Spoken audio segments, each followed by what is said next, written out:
Good morning, this is the Eager Beaver Show. You are listening to a True North Eager Beaver Media Incorporated podcast.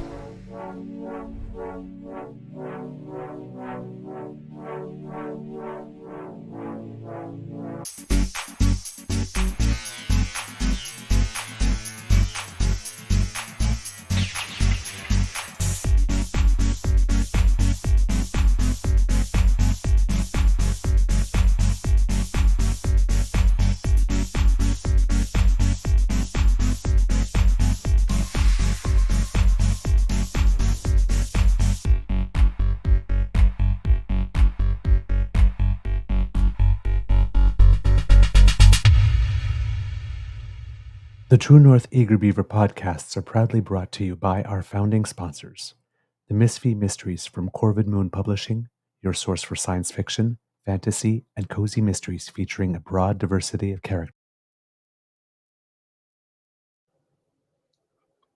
Oops, I think I pressed the camera a little too early. Well, good morning, because it is still the morning here. And hello, kids, and welcome to a very, very, very, very special episode of the Daily Beaver Morning Show here on the Crier Media Network. Yeah. Today, recording day, is Friday, December 20th, 2024, and it is a very beautiful day for some casual bling here at the Beaver Lodge.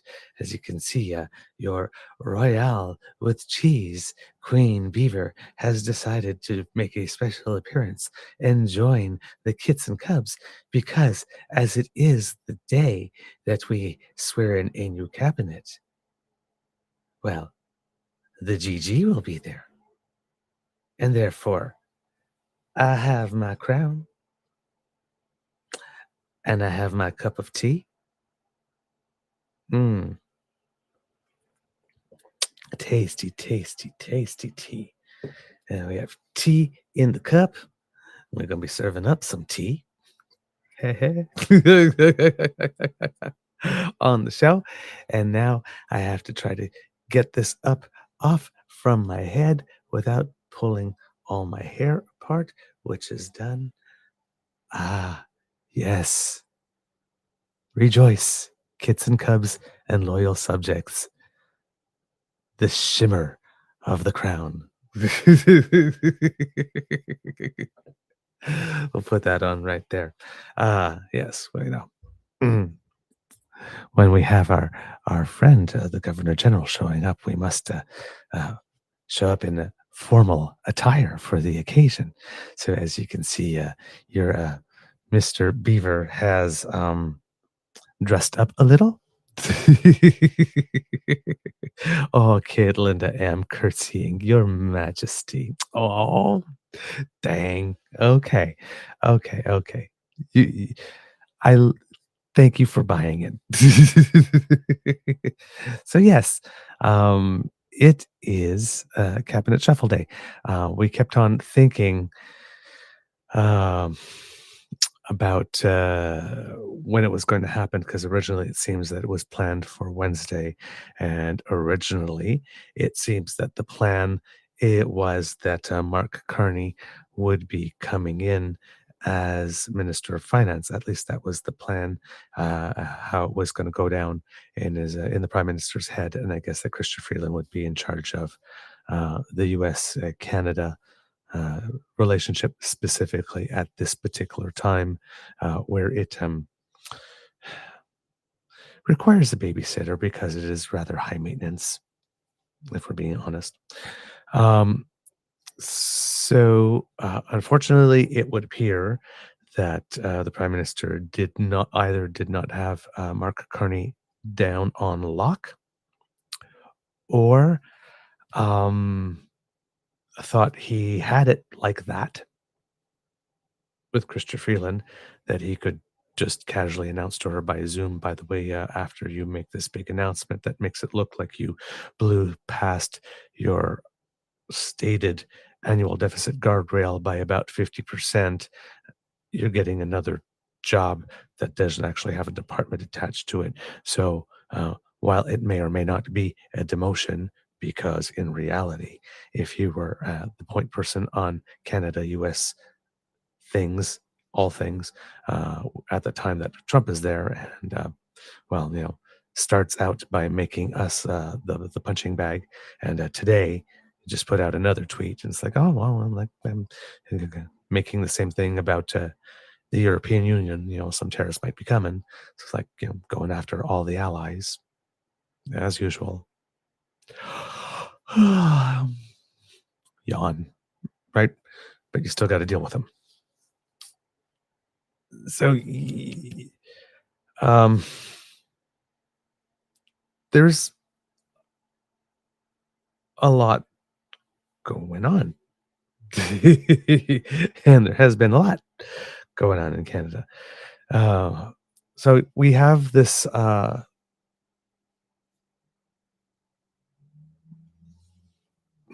moment where Christopher Freeland, the best way I can describe it, based on not having any additional knowledge of what's gone on in the room than other what I've been able to tell you on the show, but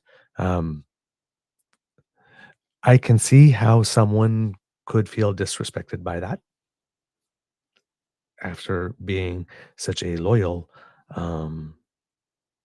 partner. Because I mean, she's been deputy prime minister since day one, so it really has been a partnership. And you know, have that feeling, it's like, hey, you get all of me or none of me, right? I can also see a scenario where it is that this is a staged transfer of power, but with the creation of some friction so that she can distance herself from him, so that she can start off with a fresh slate. And this is his way of sort of endorsing her by letting her take a shot. Then there's the other one that he really just lacked all emotional intelligence on this one and did think that, he could just call her up and say, hey, we're going to do this. All right. And not expect her to, well, also give her 2-3 days to think about it, and not expect her to come up with a letter that was as a surgical, I think would be the word, as it was. And that this is, as another theory I read, but wasn't developed in the same way I would have if I had to run with it. But it could be a situation where, as I said, a la devil wears Prada, where the person who is the queen sitting on top of everything sees from a few miles away when someone is going to start coming for her and has already put all the things in place. And that could be, I mean, there is no doubt in my mind that Chrystia Freeland is intelligent, observant, perceptive, and strategic enough to actually do that, to see it coming and to move the chess pieces and prepare for contingencies. After all, she is someone that Vladimir Putin dislikes to the point of barring her entry to the country. And Donald Trump dislikes to the point that he actually put out a tweet that would give the impression that, did he just take Trudeau's side in this? Like, am I seeing this right? Because when he's writing, actually, it's actually funny when you think about it, because when he's writing that, she was like very unpleasant to deal with and she will not be missed. In one way, it's like the guy is supporting the guy. So maybe he does want Trudeau to stay because he's punching down on her. But for her, what better piece of credibility can you have going into a leadership race? It's like, hi, we got this guy for the next 4 years, and he really doesn't like me. I know how to handle him. How do you like me now? See, even he doesn't want to deal with me. He's happy that the quarterback is off the team. Wouldn't it be a kick in the teeth if we send me right back to him, but as Prime Minister? What do you say, Canada?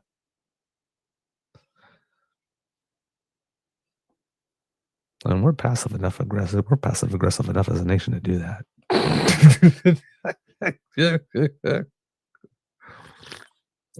I'm sorry.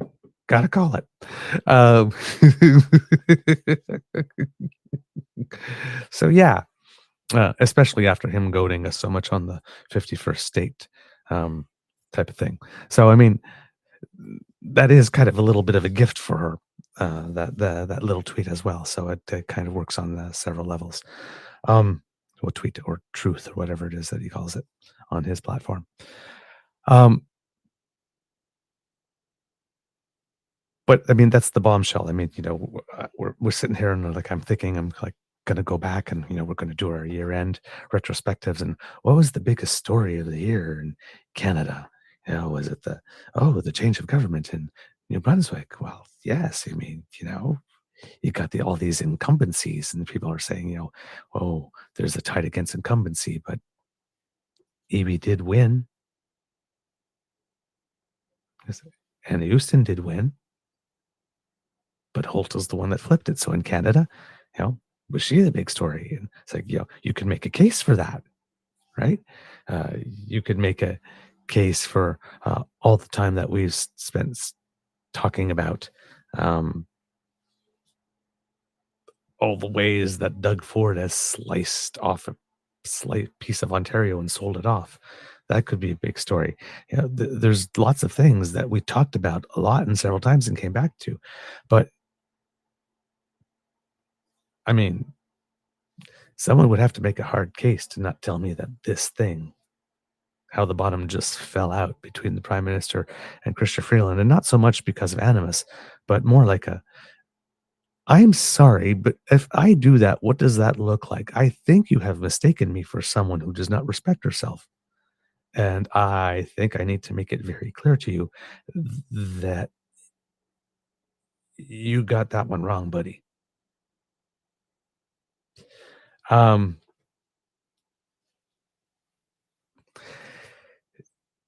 yeah, so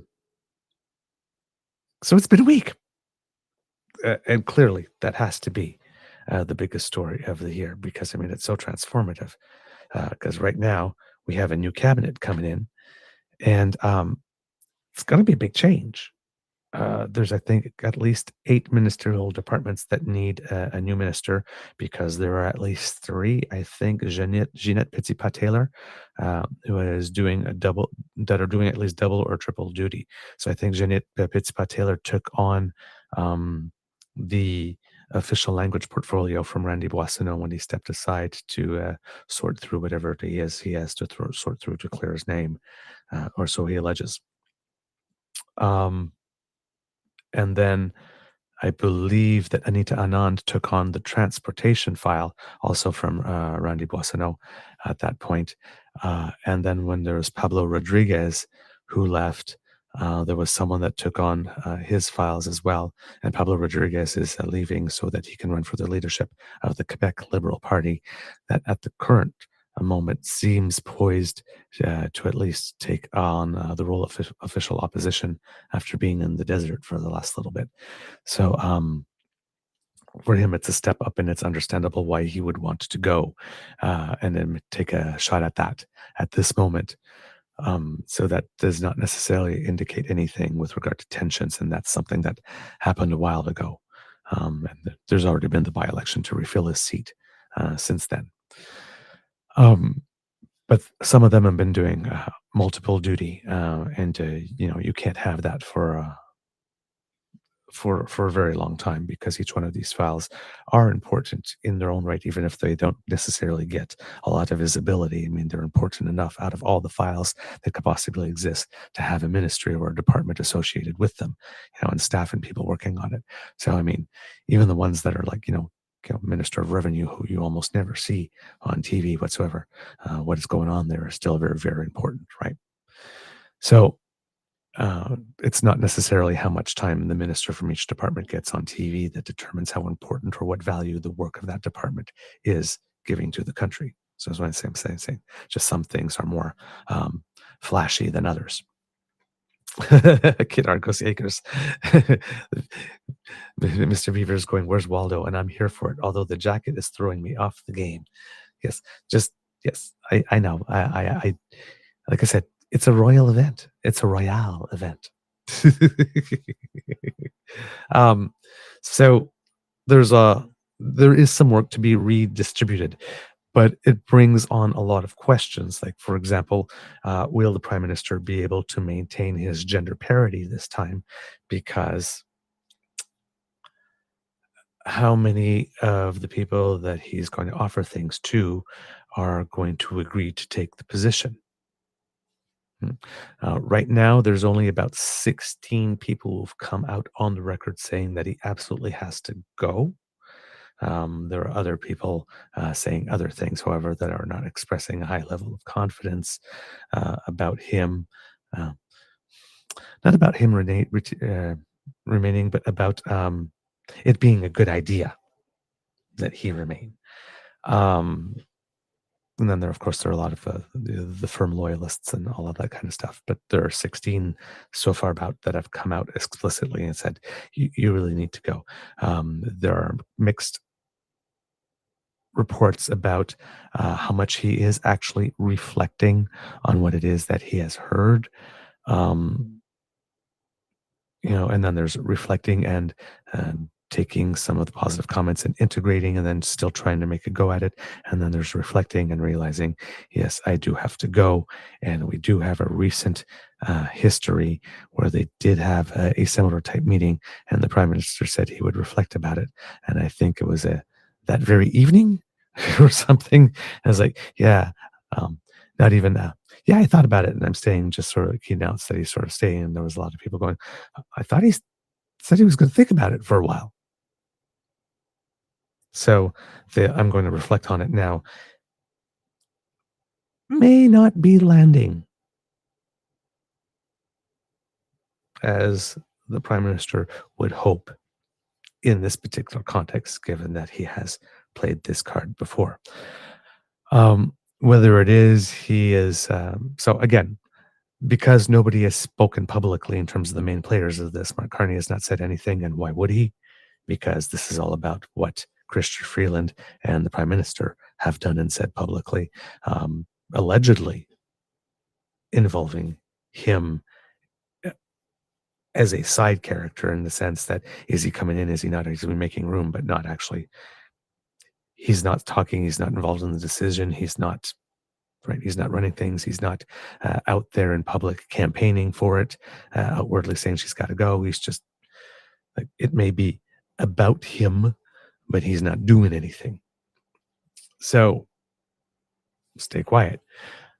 But with them too, whether it is that he realizes, or he's already realized that he's got to go, and he's trying to make this scenario somehow for him to have an exit. I think, like I said, he supports her, always has. Is letting her take a shot so that she can create some distance, create the best possible conditions for her to go into the leadership race. Could be that.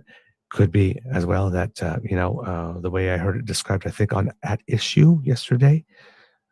No, it's not At Issue. It was MP John McKay from the Liberal Party. I believe I might actually have the quote that I wrote it down, and it was really good.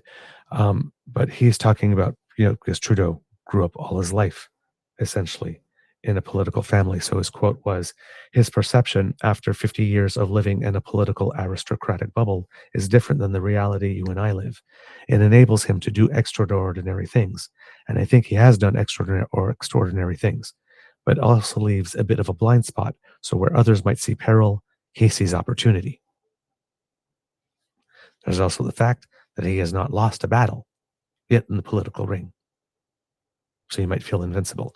Um, so this can be a narrative because we don't have all the blanks filled in, but all the elements are there for a narrative that's credible, that this is just plain dumb hubris and stubbornness. It's all ego, right? There's also all the elements in there for a narrative. He knows something. Just wait until the foreign interference report, and then there'll be something. You'll see. And then there's something for a whole narrative. Yeah, but even if we switch, like who's the better campaigner? Who's going to do better than him? That narrative took a hit with the manner in which this Chrystia Freeland thing has either been mismanaged or the appearance of being mismanaged, depending on what really is going on behind the scenes. And the problem is we don't know at all, because on that front, nobody's talking. A lot of people talking about a lot of things, but there's nobody talking about those things specifically. So will it be a gender balanced cabinet?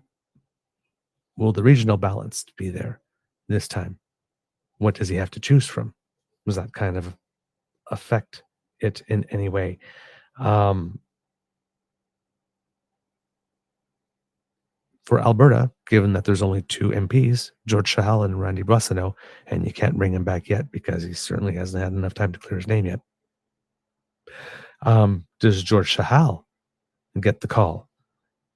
And if he does, how does that prove inconvenient for the Liberal Party, given he's the guy during the last election who got caught on someone's doorbell camera, I think, removing an opponent's campaign material from someone else's mailbox or porch or something, which is a huge no-no. Huge no-no, super unethical. Now, one could try to sell that as, well, it's not like he tried to violate campaign finance laws or tried to pocket some money or embezzle. Yeah, maybe on the scale of things you can rationalize and make a case that, removing someone's material from someone else's box is not as bad. And, that's the type of person, he's had enough time by now and can repent and has repented and has shown that he's learned his lesson and can accede to cabinet. There's a way to spin that narrative. And there's also a narrative that's like, yeah, sorry. It's like, as an MP and someone who's running for office, you should not be doing anything to intervene with a constituent's right to hear from every candidate. And if you do so, sorry, you just can't come back from that. You can make a rational case for both, right? But that nomination will come with that. Absolutely. Right? If that happens. There's also the question of whether or not this will be, as I think Chantal Hébert referred to it, as a caretaker cabinet at the moment, because the Prime Minister could still leave, right?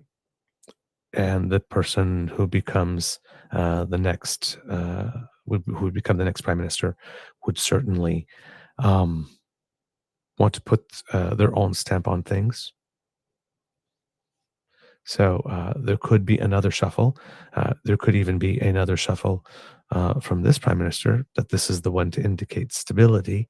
But if it looks like around budget time, that they may still go forward in time as this government until a little later. There might be another reshuffle, and that's kind of a good way to keep some backbenchers in line. It's like, you didn't get one this time, but there might be another one, so hold tight. And in that at issue discussion, well, why would anybody take anything that far down? There are some people, and this is true, for whom cabinet minister, even if it's for 4 months, might be the biggest thing they ever have on their resume. It does help with future prospects once your days in government are over, right? So there's a lot of things to think of. Now, what appears to be telegraphed, there are two things, is that Nate Erskine-Smith, who a lot of people really like, will be brought into cabinet to replace Sean Fraser at the Minister of Housing. So one very excellent communicator for another excellent communicator. Also, given that he's considered to be a maverick, even though he's voted with his government. I mean, overwhelming majority of the time, but has on a couple of key things every now and then said, no, I'm not down with that and I'm not going to support that. Thank you very much. Way for the Prime Minister to indicate that he can work with people who are more difficult, quote unquote, or don't share his own value system. Not that Nate's difficult. I mean, he's such a congenial person. I mean, geez, you almost can't get nicer or sweeter. But he's firm. He knows where he stands. And he's not going to be moved from it, right? Because unless you have a damn good case.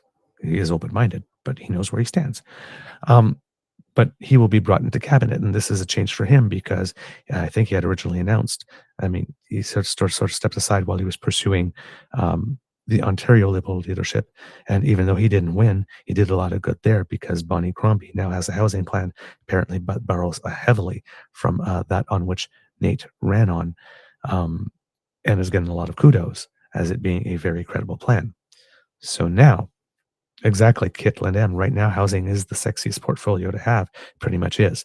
So if Nate Erskine-Smith was looking at leaving politics to now maybe having a legitimate shot at a future leadership race and giving him the mantle for it, there it is.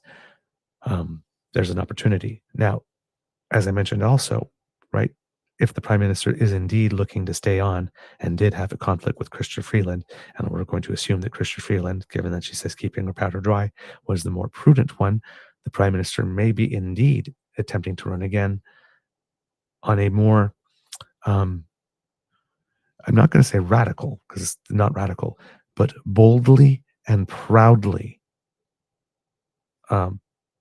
more left, maybe not NDP left, but sort of more left platform. So maybe, like I said, going in all in on green, running on a UBI, something big that he would put in the window because Pierre really wants a carbon tax election. He's probably not going to get one.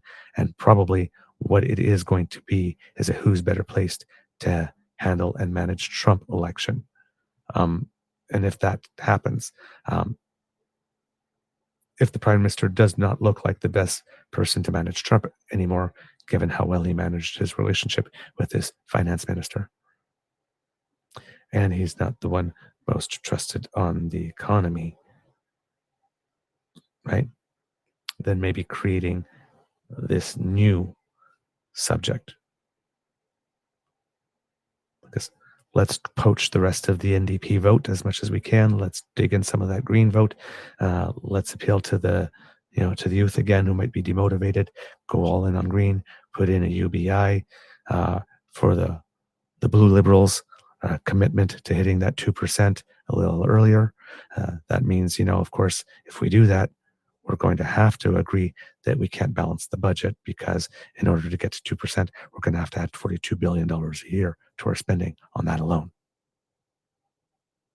to create himself the window and then go, right? Because if he's naming one person, one can suspect that if he's naming a new team now, before he goes to reflect, rather than after coming back or leaving it to someone, it might lend credence to the narrative that he's actually, rather than reflecting on going, reflecting on finding a way and a path forward by which he could stay, and that he's picking the team for that.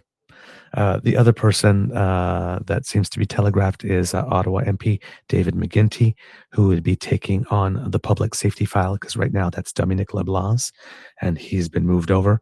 It seems that the Dominic LeBlanc is going to keep the border security portion of it where he is now, because he's going to be the, I guess, all things U.S. and the finance minister pretty much at the same time with this. And since Trump made a big deal of border security, and he was the guy, you know, putting the stuff in place as public security minister, he's best to take that one forward. So it seems that something like that might happen. There have been 2 or 3 other names that were mentioned over the course of the day that seem to be, according to the press, shoo-ins, but that still doesn't fill in the 8 ministerial portfolios that need to be filled. Anything new that's created to respond to Trump, and the at least 10 people that are expected to be moved around. Um, so there we go. I see our friend JB here saying Singh is voting in non-con. I'm not sure exactly what that means, or if there is a non-confidence vote going on at. No, there can't be, because the House isn't sitting. Yeah, JB. Trudeau needs to prorogue in order to save his government. Yes, darn. I wish I knew how to. Mr. Grizzly knows how to do this, but I don't. I wish I knew how to get a link to you, JB, so that you could come on and join us on the conversation, actually. But thank you for putting that in the chat and informing us, because this would definitely be easier to do with you on. And I don't really know how to share. Wait a minute. Let's see. If you will hold for me, kids, please discuss amongst yourselves for the moment. And I'm going to see if I can find a way to get a link to JB. But first, JB, please let me know if you're actually available to come on. If that's the case, if I'm able to find one. Oh, in deep calls, it's all breaking now. Okay. All right. So non-confidence, JB is telling us, looks like there will be a non-confidence vote on February 5th. And it looks like Jagmeet Singh is telegraphing for the moment that he would vote yes to that non-confidence motion. So Jagmeet Singh, I believe, the last thing he sort of said was, liberals don't necessarily have to step down as government, I'm guessing, but the the prime minister has to step down in his role as prime minister, or else he will vote not confidence. I guess think that that's the wiggle room he left himself, is that with a new leader he might not vote non-confidence in the government, but if the prime minister doesn't go, then he will. Again, whether or not he'll be able to follow through on that, whether the NDP will just rev up the machine to go full bore on its nominations and fundraising until then and just roll the dice, thinking that the prime minister would be at his most vulnerable right there, and so would the party, to gain maximum seats. That could be one thing. There's been a little bit of a dance for Jagmeet Singh, because at first he said, yeah, Peter Julian came out really strong saying that would happen. And then Jagmeet Singh was, why would I box myself in right now? And then, yeah. So, all right, kids and cubs, just hold with me for a second here. Kit Saucy says that it's in under advanced setting and invite guests. I'm going to have to flip the camera around. So in order to not make people dizzy, I'm going to turn the camera off for a second. And all right. And I'm still with you vocally, of course. There you go. Oops. So let's see. Advanced settings.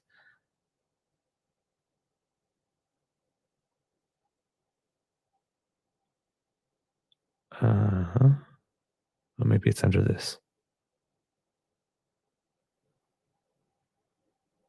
No, that is definitely not it.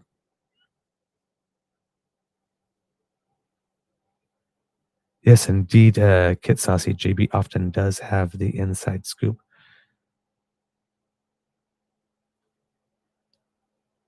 I have no idea. Oh, maybe it's in here.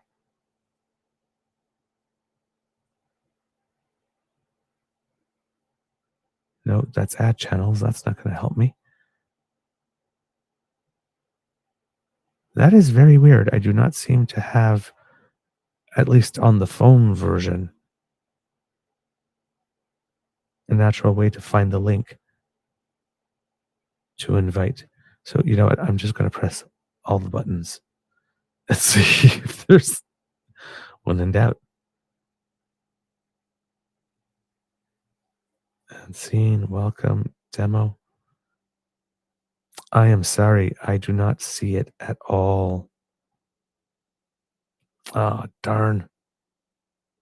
All right. Well, JB, please, whatever it is that you have, unfortunately, I cannot seem to find the link here to. Oh, wait a minute. This one. Ha ha. I may have just done it. Okay. You know what? If that's it, I'm going to be extremely proud of myself for having figured that out. Okay. JB, I am going to send it to you. Um, Private chat at your Blue Sky account. Uh, there you go. Oops. Apparently was not following you there, so I cannot send it to you there. Private.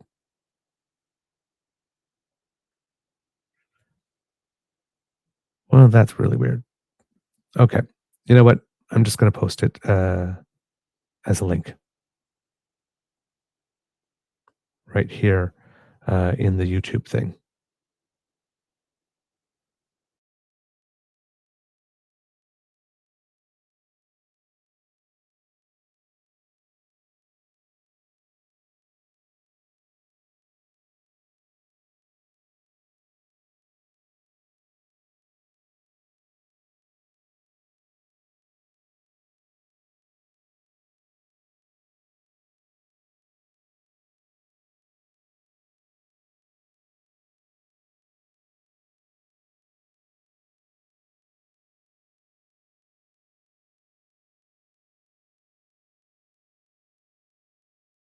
Go here and back to Restream. There we go. Turn the camera around, not make the kids dizzy, and poof like magic. Okay, there we go. And hopefully our good friend JB will join us. What a special treat that will be. An unexpected treat and a delightful treat. Thank you so much. Yes, we're still live at Kit Argosy. I had to find a way to invite JB, and given it was the first time I have done this, I didn't actually know what I was doing, and I had to figure it out live on air, but I have done it. There you go. Yay, me. Okay, so Kits and Cubs. I'm going to have CPAC on right here. I was really hoping Mr. Grizzly would have been with us today so that we could have the video running as well. But hey, we've got JB coming, so that's going to be even better. There we go. But the ceremony has indeed started live, and at the Governor General at Rideau Hall, basically. So they're in, not sure what the name of the room is, unfortunately, but it is the one with the light green walls and the lot of golden draperies. And everybody is there basically at the moment, sitting and waiting for people to come in. There's a procession that is starting with three guests or three special dignitaries that are bringing in, actually not dignitaries, but officers, employees, sorry, of the Office of the Governor General, who are bringing in the folders with all the documents with which people will sign their oaths and swear their oaths, not sign their oaths, but swear their oaths publicly as they are named to their positions. Currently, everyone is standing, so that usually means either national anthem or very important people coming in. And since the important people haven't come in yet, I'm going to guess it's not national anthem. There are people applauding, and then another procession where the seats in the front that have been left empty so far are now being occupied by the members who will be part of the new cabinet. So this would be the first time that anybody has the opportunity to have any names they had on their speculation list confirmed by seeing who is present. The Prime Minister has walked in, followed by the Governor General, and now everyone is taking a seat. Let's see if I am able to move this right here and hear what's going on while we're doing that. Okay, and yeah, that's probably not a very good idea because I'm slightly delayed when I put in my earpiece to that part of the computer, because right now I have my headphones connected into the microphone, as you can see, and that allows me to hear my guest and anybody I'm talking to when we're both here. Oh my God, there he is. Okay, I don't know how long he's been there. I had to scroll down. All right, kids and cubs, put your paws up for our good friend JB from Canadian Politics 101. And the Polaris Network, it is? That's what it is. And Yes. believe me, we're working hard. My phone is blowing. I thought Monday was going to be bad, but my phone right now is like, I don't even want to look at it. It's going crazy with what's going on. But yeah, thanks for having me up real quick because it's crazy. Hopefully you guys can hear me okay. I literally just rushed and grabbed my laptop to do this, but the scoop non-confidence vote is going to happen. This is a new Democratic non-confidence vote. That's the most important thing that I was briefed on it. This isn't a conservative one. This isn't a Bloc Québécois one. This is Jagmeet Singh's thing. And basically it is saying Trudeau needs to call an election, not resign, call an election in order or they will topple the government. So it's important to note that if Trudeau does resign, they're still non-confidencing the government. This isn't a you resign and we keep going. This is no, if there is anything, right? If you do not call an election, we are going to force one. That's kind of the messaging I got from it when I was briefed on it earlier this morning. So it's interesting to hear given the circumstances and what the numbers are looking like. Right. And yes, you might hear the little baby. He's beside me, also wanting to participate in the conversation. So you tell it. Let's have a reveal. There he is. Oh my God. There's the little guy. Hey there. How you doing? But are you the cute one? Yeah. Wondering who you talking to. Anyways. Hi. It's like, what the hell is going on? You are a cutie. Yeah, so that's sort of the situation that we're in.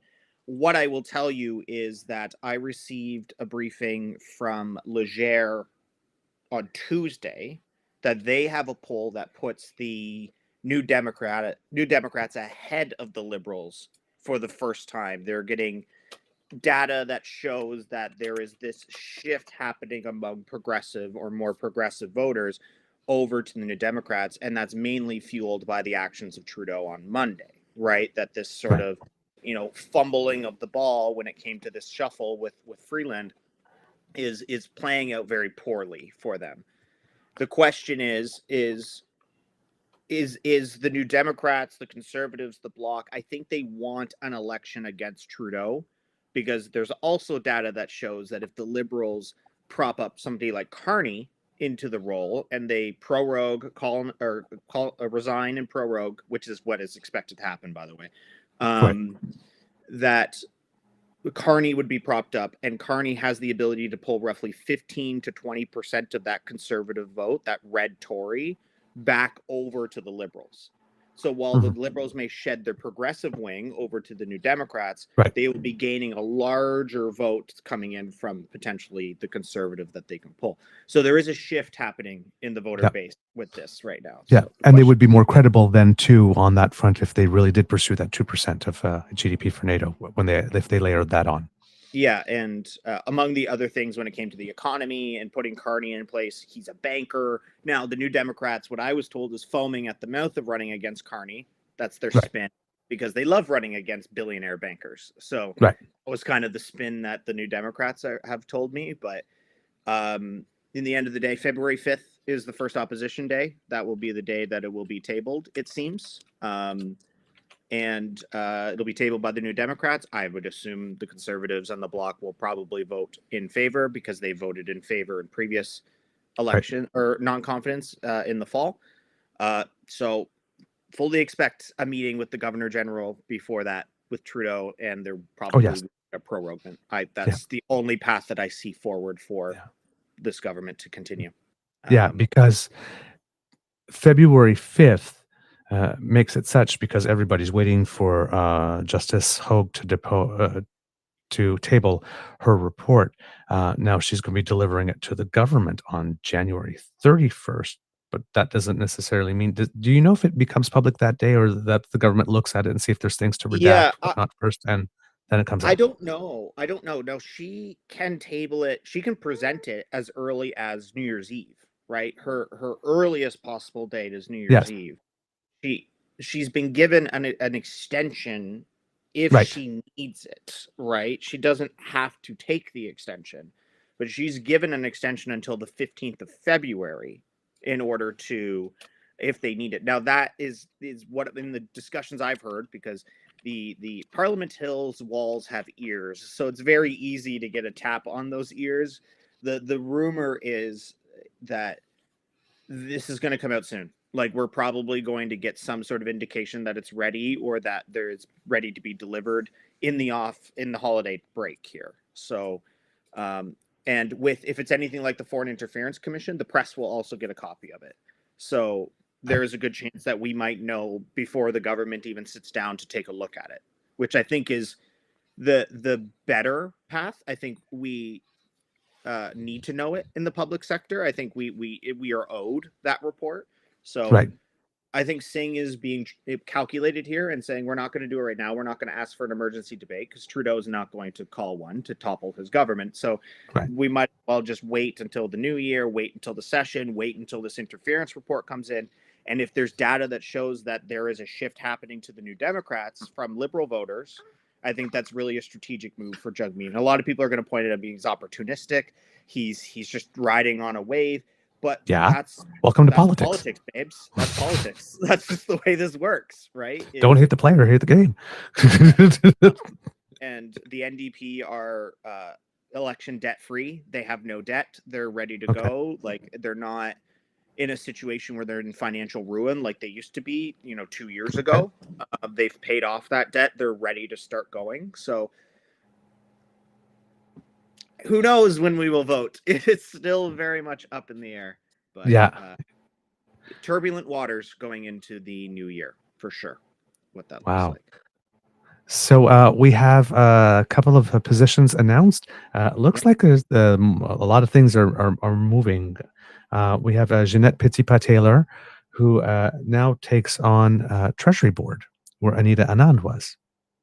Oh, that's surprises me because she's had smaller portfolios, official languages, veterans affairs stuff. So that's a huge step up. Now, he's one of her she is one of his most trusted people in cabinet. So that's not surprising that she gets step up. Do we know who the DPM is? Not yet. David McGuinty has been brought in as expected at public safety. Okay, yeah. Anita Anand becomes the Minister of Internal Trade and keeps the transport file that she picked up from Boissonneau. Okay. And we just have right now on screen, I have Stephen McKinnon being sworn in as the Minister of Employment and keeps the labor portfolio. So employment and labor needs to keep labor. That's the right together. call. Yeah. He's good. What about health? Is Holland still on health? So far, I haven't seen it on screen. Those are the only 4 that have gone on screen. I'm sure I could find an article that has them all listed before, but I don't think Mark Holland's going to leave health. I think he's happy there, and I think he's right there. I'm really curious of who the deputy prime minister is going to be. That's the big question, because if Trudeau resigns, that's who's going to become our prime minister, right? So that would be assumed to be the interim prime minister. So the deputy prime minister, I don't know if they would announce it here because it's not technically officially a cabinet position because we don't always have one. It's a liberal position. It's a liberal. Yeah. Position. Right. So it might they might be holding that one in the back pocket for another announcement. Well, if Trudeau resigns, right, then we would know. Yes.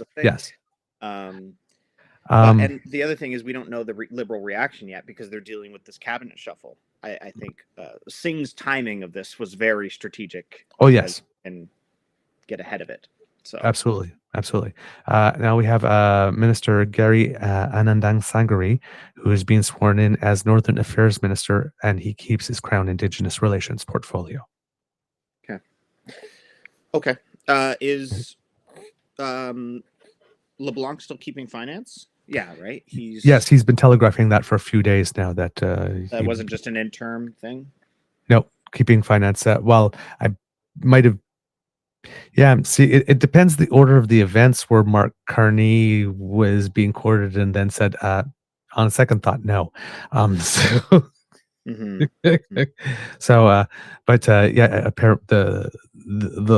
official line that we are getting from Dominic LeBlanc is that when the Prime Minister asked him to take the Minister of Finance, he told him that with the assurances he would be keeping the portfolio, and that's why he does not need to be at the swearing in today, because if he's not there, then especially if he's not there, he's not moving.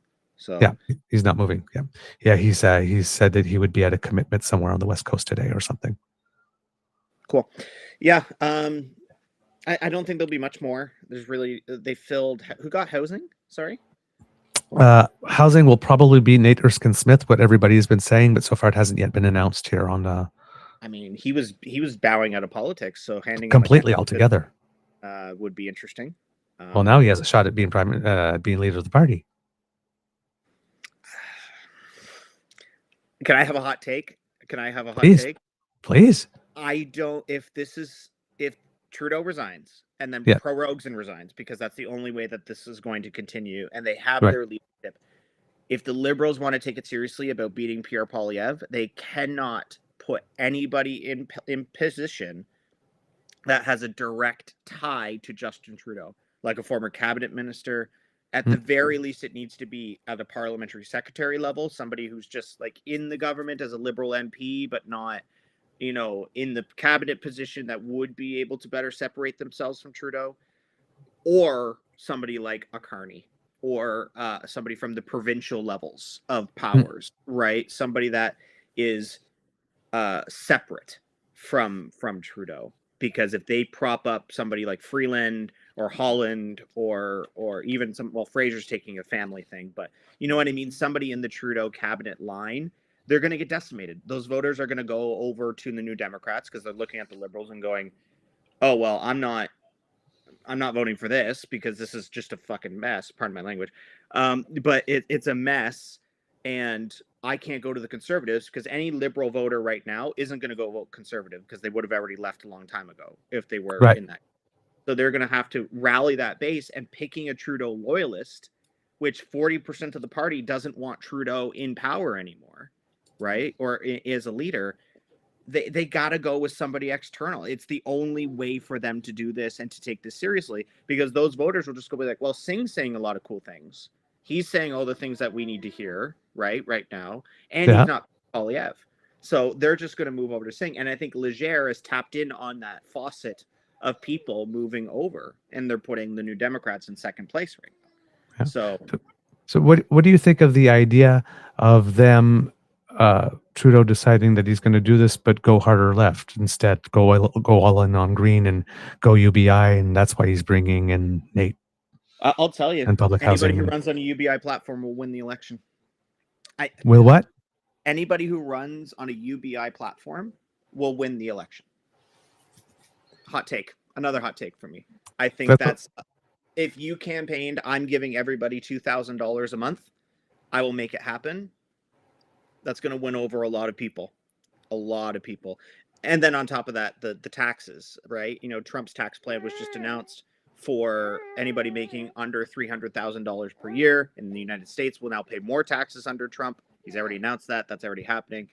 So Poilievre is just repeating a lot of that plan. So needs to be a drastic shift in this election, and a UBI platform will be huge for whoever can successfully run it. And if they make that election issue where there's multiple parties that are proposing this idea, buckle up, because that's a juicy election, right? Well, you won't have the Greens running against it, that's for sure. Greens won't.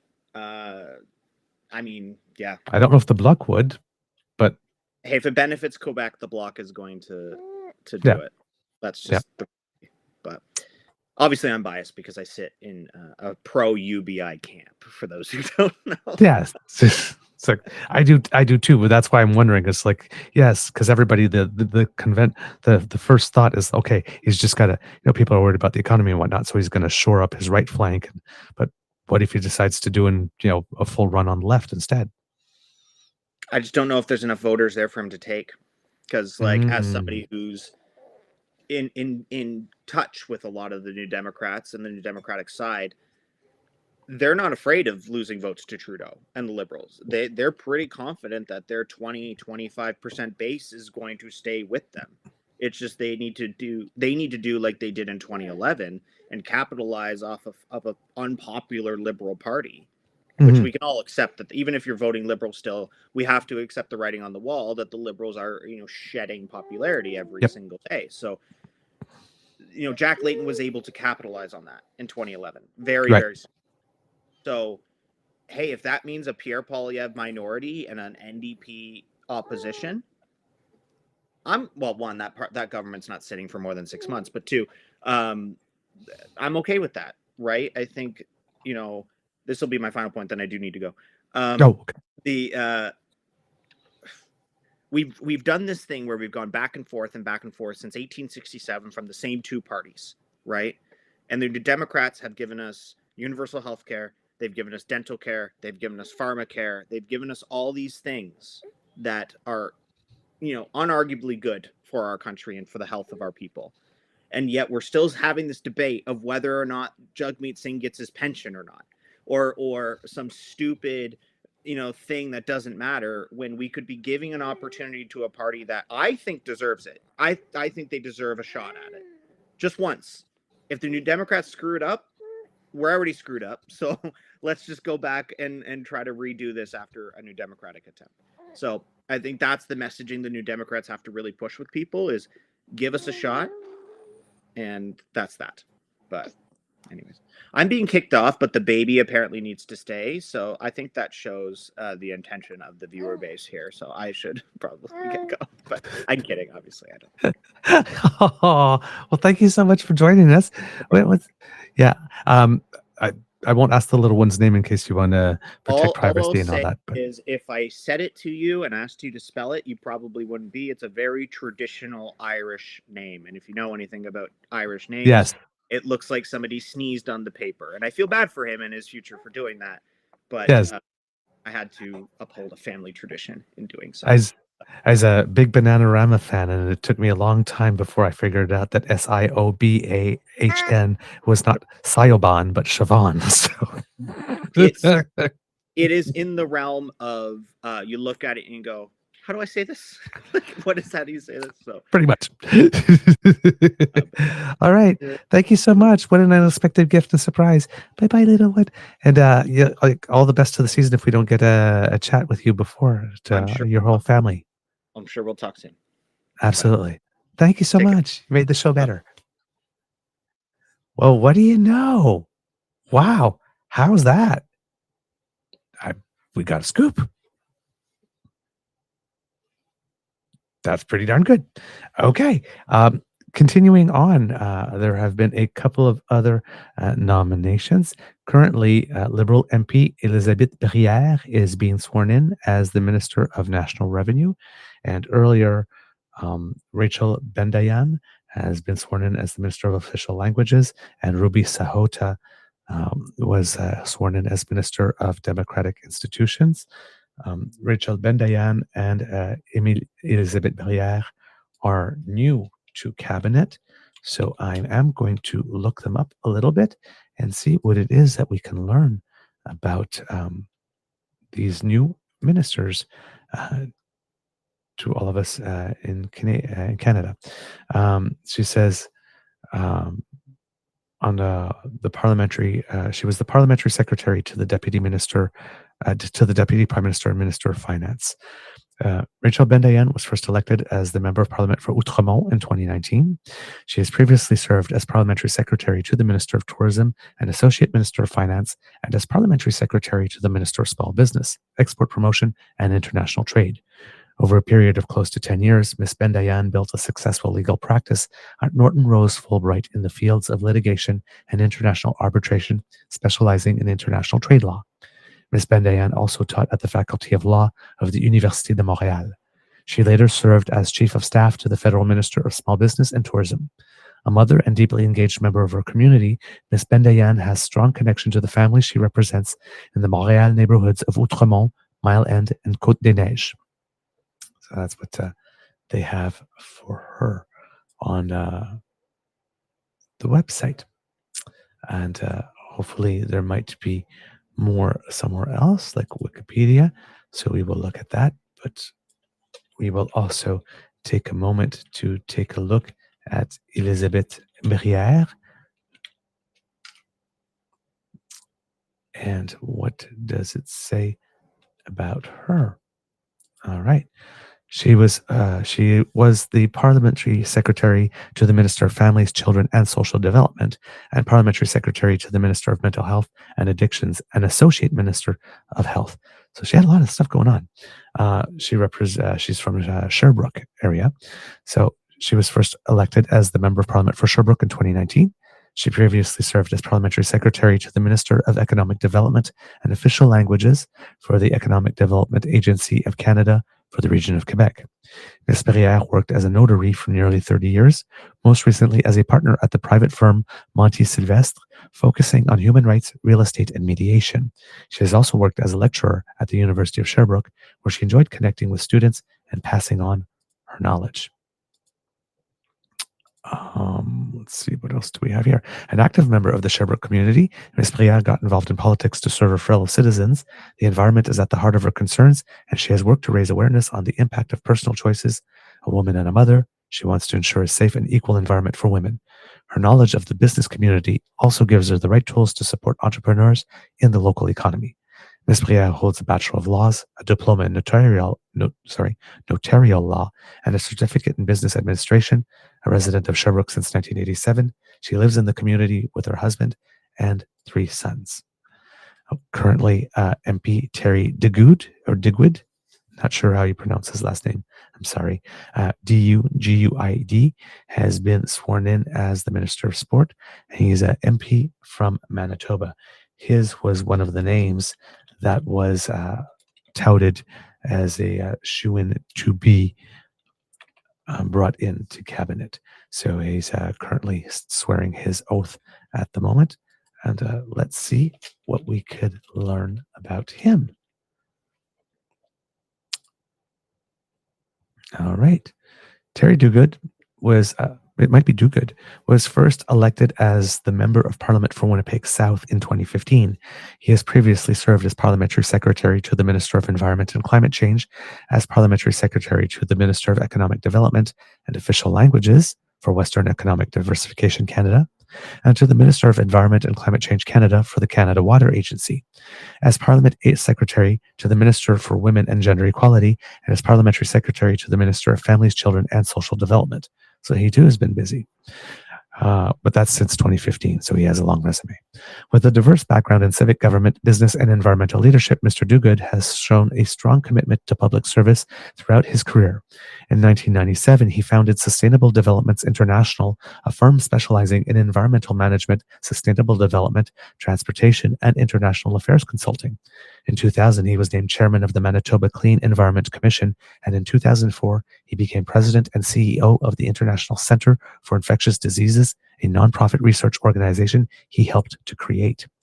In addition to his professional career, Mr. Dogood has devoted considerable time and effort to his community. He served as executive director of the Manitoba Climate Change Task Force in 2001, as chair of the Nature Task Force in 2003, and as a member of the Manitoba Emissions Trading Task Force in 2004. Mr. Dogood has a lifelong interest in science and its role in the betterment of society. He earned a first-class honors while obtaining his Bachelor of Science in Biology from Carleton University. He also holds a master's degree in environmental design from the University of Calgary, with a focus on tackling the crucial issues of water quality, ozone depletion, and acid rain. He and his wife, Linda, have 2 daughters. So that is the new minister. And as confirmed, Nathaniel Erskine-Smith has been sworn in as the Minister of Housing. Now, while he may be more known than other people, let's still read up about him, because there might be some things that we don't know about who he is. All right, let's see what we have here for him. This is from his own site over here. So let's get the about.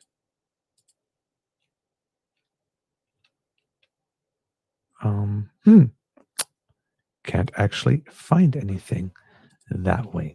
So let's do it this way instead. There we go. This is according to Wikipedia. He is the Member of Parliament for Beaches, East York. He's been a member of the Liberal Party and it was elected in the House of Commons in 2015. Before entering politics, he was a commercial litigation lawyer. In 2023, he was also a candidate for the 2023 Ontario Liberal Party leadership election, in which he ultimately came second to Bonnie Crombie with 46% of the vote. So he is a serious person in terms of politics, and comes with some clout. He practiced commercial litigation as an associate at Kramer Seaman Dillon after working as a law student at Airden Burles LLP. He also performed volunteer work for the Canadian Civil Liberties Association. He attended Queen's University, where he completed a Bachelor of Arts degree in politics in 2007 before completing law school in 2010. He also worked pro bono for a range of clients and causes, including a civil liberties case to protect religious freedom in Ontario's school system. In a notable civil liberties case in 2014, he successfully argued against compulsory religious studies at publicly funded high schools in Ontario. So that's Nate Erskine-Smith, who is stepping up as our Minister of Housing. Nova Scotia Liberal MP Darren Fisher, who was also one of the people who were touted in the press as being a potential shoo-in, has taken on the role of Veteran Affairs.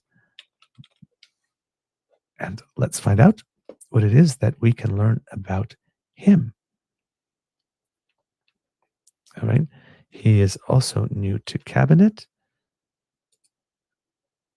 According to ourcommons.ca, they say he is the current member of Parliament for Dartmouth, Cole Harbour, Nova Scotia, and he is a member of the National Security and Intelligence Committee of Parliamentarians, has been vice chair of the Standing Committee on Access to Information, Privacy and Ethics, a member of the Standing Committee on Access to Information, Privacy and Ethics, of course, and the Subcommittee on Agenda and Procedures of the Standing Committee on Access to Information and Privacy and Ethics.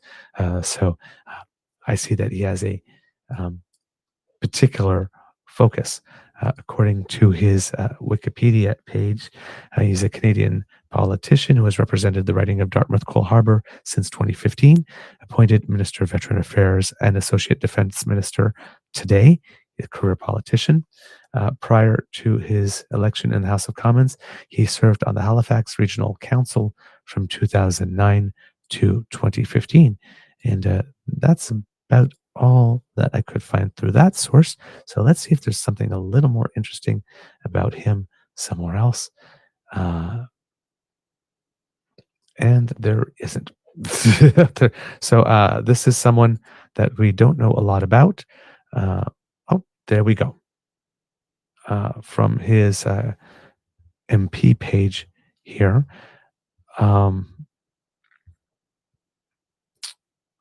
He is known for his support of local small business and clean technology, Canada's natural spaces and protected areas, healthy active living, and a strong advocacy for national universal pharmacare. Before entering politics, he was a small business owner and active community volunteer. In 2009, he was elected to the Halifax Regional Council and re-elected in 2012. He was also elected by his peers to represent them as deputy mayor in 2017. And as we mentioned, a member of Parliament since 2015, also an active executive member of the Canadian NATO Parliamentary Association. So again, a lot of people with expertise in defense and national security and knowledge with environment. Interesting. Newfoundland and Labrador Liberal MP Joanne Thompson is being sworn in as the Minister of Seniors. So let's find out about Joanne Thompson. So she was the chair of the National Seniors Caucus and was elected to Parliament in 2011. So a recently elected MP. She was a registered nurse and worked in her family's jewelry business. This is according to Wikipedia. She's also the former executive director of the Gathering Place in St. John's, Newfoundland. And she became the Minister of Seniors today. The Gathering, whoops. And I do not know what the Gathering Place is. So let's take a look at that. It's a community food support center in the area, so St. John's area. And let's see if there's anything else about her. Maybe on her MP page. Nope, that seems to be everything at the moment. Yep, committee history. No, yep. So that's about all her. She's a relatively short political career. All right. So we're caught up on the nominations of where they are now. Given that we didn't actually take some time to inform you a little bit about them as well, why not take a look at Ruby Sahota, who was just named the Minister of Democratic Institutions.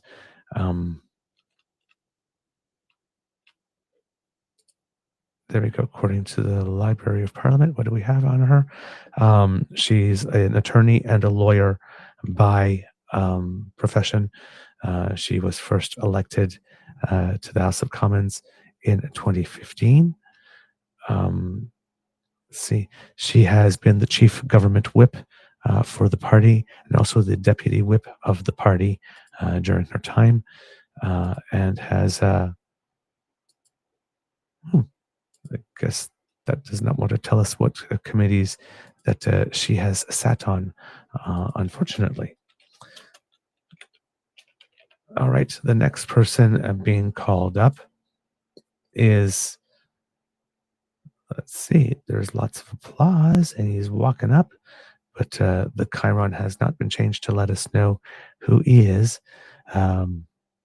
The images are showing Rachel Bendayan getting lots of love from her young daughter, which is extremely endearing.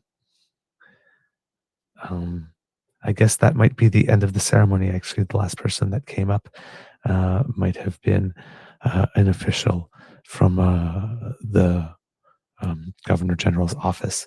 The Governor General and the Prime Minister are now leaving the ceremony with the new ministers in cabinet following behind. So there you go. kits and cups. That's what's been happening. Now, after all of this, of course, there are going to be the press conferences and the scrums, and all of those things are going to be happening, and we'll probably have some news to report on that. But let's see if we have a list here, and we do. So just to recap, Anita Anand, and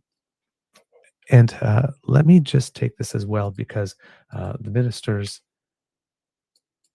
that moved, maybe I won't be able to have to find that, tell you where they moved from as well.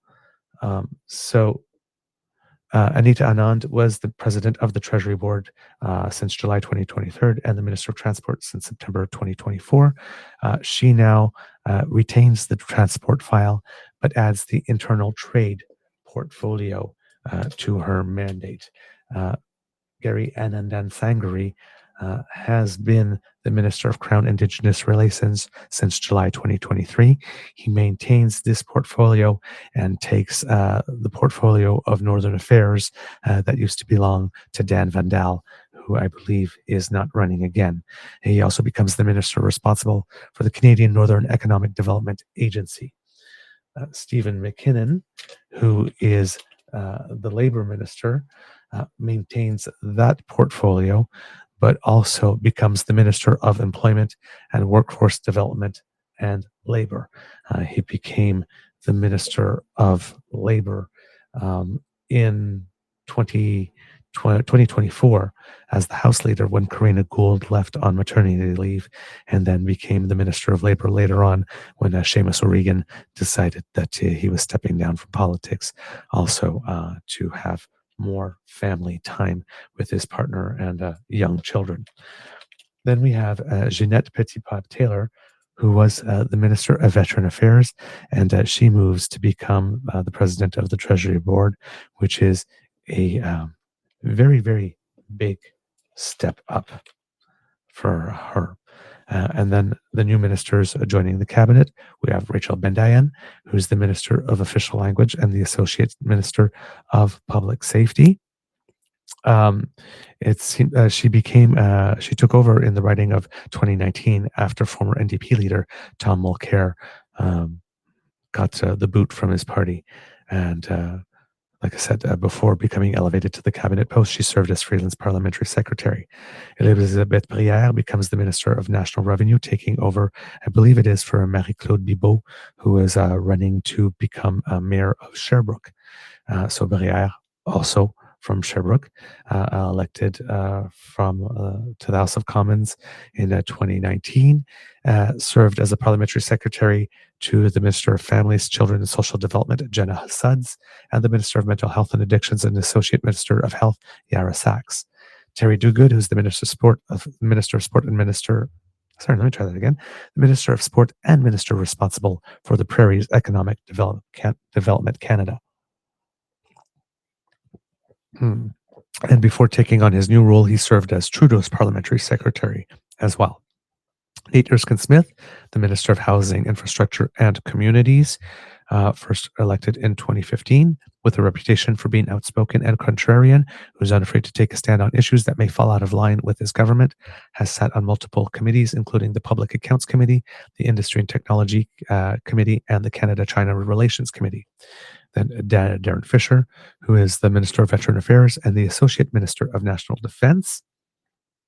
So representing Nova Scotia riding of Dartmouth Cole Harbour, and previously, as we mentioned, served as a member of the National Security and Intelligence Committee of Parliamentarians. So he's actually sat on NSICOP.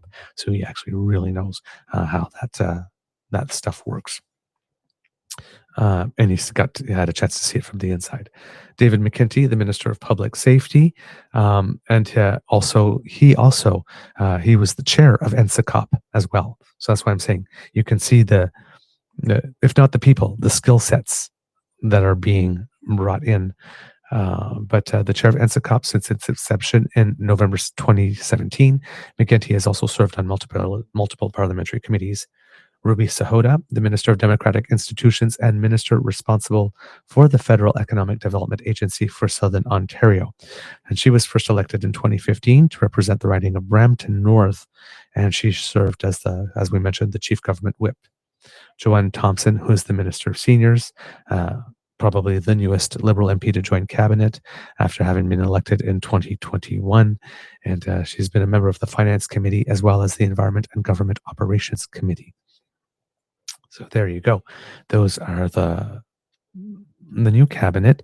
Like I said, hot to take, interesting set of skill sets that a lot of the new members come with.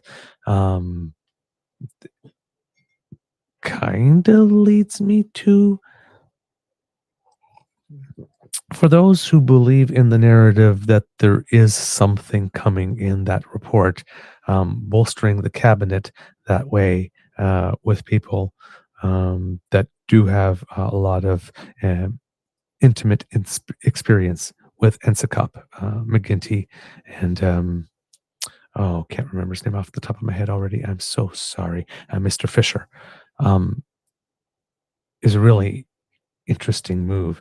And for those who believe that he is planning on maybe going all big on green, he brought in a few people with a lot of credentials on things with regard to the environment. So again, a lot you can read into this, but again, kind of hard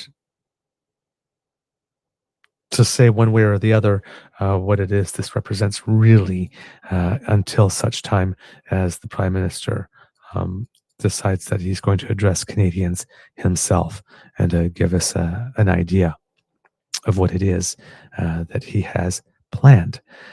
I'm going to look in the chat a little bit here, kids and cubs, to see if you have had anything else. I see that I'm getting congratulations for my technological prowess and being able to invite our friend JB on in some comment about the matching green screen backgrounds that we have. Lots of fawning over the baby, who was absolutely and totally adorable. Kit PNC Bio says here, Northern Affairs is now a very high-profile post. I highly encourage everyone to watch Janice Stein at the Wilson Center talk about how we are going to spend our money in the Arctic. Very, very, very good point. And as we go into the future, anybody who gets Northern Affairs, that's not just going to be, and they needed to put someone in cabinet for some reason. That will have more meat to it and take on greater importance. That's a very, very astute observation. I'm glad you made it. Let's see, what else do we have from the kits who are there? Let's see, is there any more here? Kit Linda M, as an aside, it looks like even numbers of men and women. It does indeed. It does indeed. Yes. Kit PNC Bio, these people sound pretty elite. All this community work and accomplishments and businesses aren't going to help anyone buy cheaper eggs. Probably not.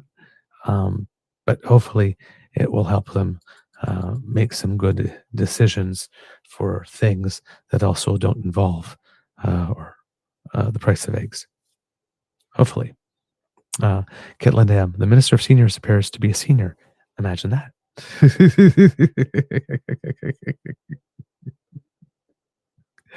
Oh, you kids. You're so cheeky. Thank you so much for adding to the commentary here. Let's see. Oh, wait a minute. There was more. There was more. I thought I had reached the bottom, but there is so much more. So I will keep on looking to see what it is that you had to add to the chat. Argosy Acres particularly likes Siobhan as a name. Yes, indeed. And yes, JB does make cute babies, but he had help. He had help. Man, let's see. So yes, aside, it looks like an even number of women and men. And no, just a little bit more to the party that I had here, but not much. So yeah, Okay, kids and cubs, that seems to be what we have with regard for the shuffle. We'll see over the course of the day how that does play out. Since I have you here, kids and cubs, there were a couple of news items, if you don't mind, that I would like to share with you, given that this morning we did want to keep it about our guest, and hopefully you don't mind that. Well, what do you know? Evan Scrimshaw already has a hot take out there. So why wait until tomorrow? What we can read in today. Quote, "We finally have a cabinet shuffle. I wrote about the biggest singular addition last night as I meditated on the very concepts of sanity and reason and worked through Nate's decision to replace Sean Fraser as housing minister. But there's a whole rest of the cabinet to shuffle, so we'll move right through the rest. This will be scattershot and all over the place because this will be a pseudo-live blog just posted after we have the full list. Not every move will get covered, but anything and everything that I find interesting enough to cover will. Let's get shuffling, but before we do, let's have some fun with the non-shuffle news of the day that Katie Telford, Dom LeBlanc, and Mark Miller are keeping the PM in the job, as reported in the Globe. Update, I wrote this sentence before the NDP threatened to non-con the government. Whatever I did, an addendum on that at the bottom. All right. Telford is currently screening calls to the PM, patching through those that want him to stay and icing those that want him gone. She, in addition to LeBlanc and Miller, are the key people keeping Trudeau in the job. Per the Globe, those Monday reports he was considering resigning were accurate, but he was talked out of it by his wedding party. And I need to say from the bottom of my heart that trio all need to go F themselves. It's exceedingly clear to everybody with the brain that all three of their careers in public life are done the second they don't have their benefactor around anymore. Telford is too closely linked and has pissed too many people off to even get another serious job, and Miller and LeBlanc are the exact kind of people that get fired, resign in the first cabinet of a new leader to show on all the ways they're new and fresh. So all of them need Trudeau to cling on, but in doing so, they're all betraying this country. They're doing more harm than good. Lying to the PM and pretending there is a path forward when there's not is just a betrayal of party and country, but a personal affront to him. Telford, Miller, and LeBlanc all clearly think so little of the PM that they think it's acceptable to treat him like a dumbass child who can't figure out that the fact he's wet is because he's standing in the rain. F off, all of you. The country will be better off when you do. Tell us how you really feel. It's never made much sense why David never got a job under Justin. Sure, my one interaction with him in 2015 was icier than relations between this site and the PMO, but if being an ass precluded promotion, half the cabinet would be gone. What is clear is that McGuinty is a steady hand, even if he's not been in cabinet all these years. McGuinty has dealt with high-level work as chair of NSICOP. He's generally regarded as sound and is unlikely to royally screw up his department. It may not be a win, but in the context of some of the other choices on offer, it's not a disgrace. I am moderately surprised McGuinty got this over Yasser Naqvi, who was rumored to be a shoo-in for cabinet job in the past, but is still on the outside. Yasser was an Ontario Attorney General, which would have been a useful fit. Let's just be honest here. Plenty of the people left in caucus who could take these jobs are effing stupid. The losses in 2019 and then mostly stagnant 2021 result, combined with considerable front bench departures, has led to a cabinet that is lacking intellectual heft. Swapping in Nate for Sean is great, but in aggregate, a government that had Randy effing Boissonneau in it is not one where there's a surplus of geniuses waiting on the outside. Charles Sousa has done a big job before as Finance Minister of Ontario, even if I don't remember him excelling on the job. McKinsey's not an idiot, and there are some who have not made much of an impression, positive or negative, on me so far. But holy effing hell, is this really who's being promoted in? No Ben Carr, no Anna Gainey, no Naqvi, just a handful of mostly anonymous MPs who haven't shown themselves to be much of anything so far.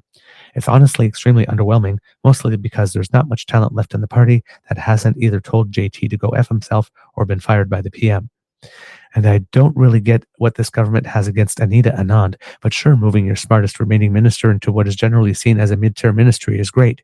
She was the Treasury Board minister who was whip smart, and instead of keeping continuity of government in the finance portfolio during a trade war, we handed Treasury Board to Jeanette Petitpas-Taylor, who the less I say about, the better. Maybe Anand prefers transport, I don't know, but otherwise this is another sign of the weird disrespect Trudeau has for her. One of the reasons Anand was put at Treasury Board at the last shuffle, other than her allegedly wanting out of defense because it was a quagmire, was because the PM wanted to clip her wings. He has apparently had a problem with her being ambitious about the leadership. If that's true, it's been reported enough places and told to me privately enough to places. Then how the F is Melanie? It's colonial to appoint ambassadors. Jolie still at Foreign Affairs. She is not good at her job. She is not respected, and she's very obviously on maneuvers. Why the F does she get all the slack that Trudeau won't give to Anand? Mr. Grizzly would agree with that assessment of Melanie Jolie. Honestly, the rest of this shuffle kind of sucks. It's boring deck chairs shuffling, it's boring deck chair shuffling, and still JT resigns. So who really cares that Steve McKinnon is double bunking as labor and employment, whatever? It is what it is. The most notable part of the morning is Jagmeet Singh promising to bring down this government at the next sitting of the House. Now, Parliament's not scheduled to be back until January 27th, and with the government controlling the calendar, it's likely if Trudeau clings on to the job that this would mean a very early February vote of non-confidence and a very early March election. If Doug Ford does what we should all expect and goes to an election in February with a January campaign start, then maybe the NDP punt the writ drop.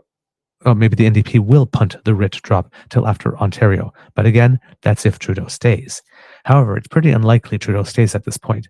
The only people left who want him to are his wedding party, so he will see reason and resign, especially with the certainty of a March election date coming down the barrel.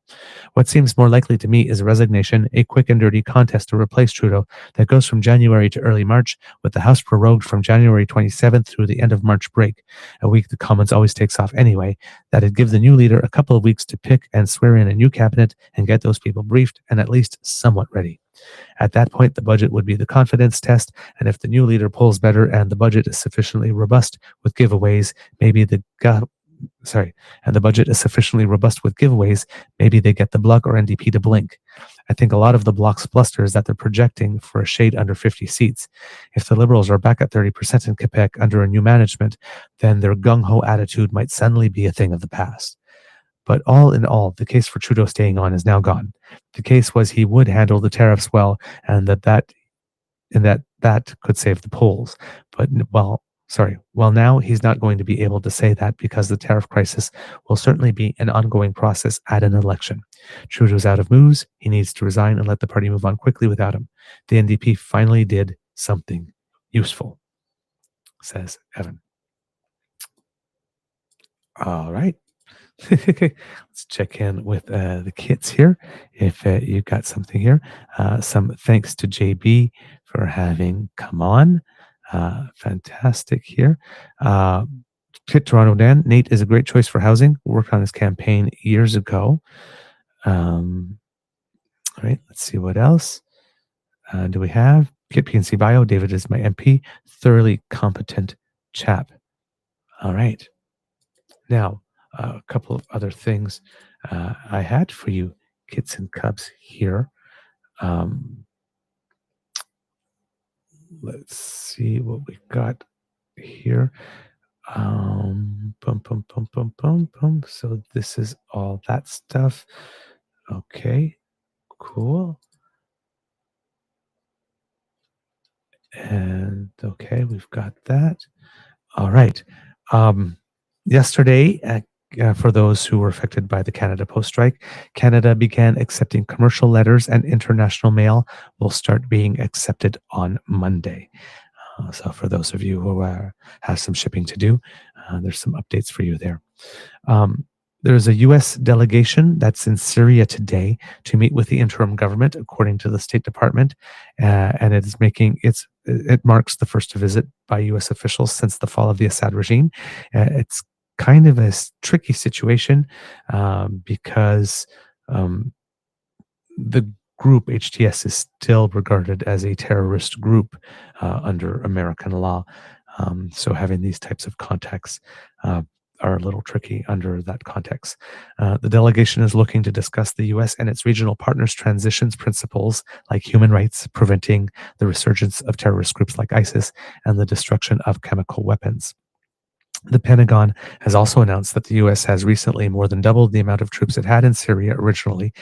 When we reported last, we mentioned that there were about 900 still there, but there are about 2,000 in all now. In addition, when it comes to Syria, it would seem that, what do we have? I just had some notes on it. Oh, darn. I am so sorry, kids and cubs. But yeah, so that's there are things moving forward in the country there because of the United States are sending delegations in order to chat with them. That's a big sign. The other thing, that's the thing I was looking for. The leader of the rebel group that was known as Abu Muhammad al-Jalani appears to want to be known now more by Ahmad al-Shara. I'm not sure if that is his proper given name, but in an effort to move away again from that past. And he has stated in an interview with BBC that, you know, if his leadership goes the way that he would like it to go, that power will not be in the hands of just one person, but in committees that are chosen by people. So that's what's moving on, happening over there at the moment. In the United States, as we talked about this morning, it seems that their bill to keep the government financed is not going to go through. Elon Musk had a problem with it. It appears that Elon Musk had a problem with it. Therefore, Donald Trump had a problem with it. Therefore, ordered Republicans to scuttle it. And those, I guess, who are hoping to be noticed by either of them and hoping that there might be a generous donation to their reelection fund have decided to comply. And it looks like they are going to scuttle the bill, which leaves only 2 or 3 days to come up with something before the government shuts down. So it looks like they are trying to provoke a shutdown. They are saying that they want a clean bill without none of those extra additional things on it. Of course, some of those extra additional things are things that are vitally needed and to which both Republicans and Democrats alike had agreed. Now, if this happens, it creates a big problem for Speaker Mike Johnson, because if he wants to get something through, then he's going to have to negotiate with some Democrats. Democrats are not particularly inclined to help in any way, because if the Republicans had their stuff together, they would be able to get whatever proposal they have through. But they can't, because there's too much infighting and backbiting among them. So they're trying to blame it on the Democrats, because if only a handful of them would cooperate, this would go through. And the Democrats are going, dude, we had a deal. So why do you want our help now?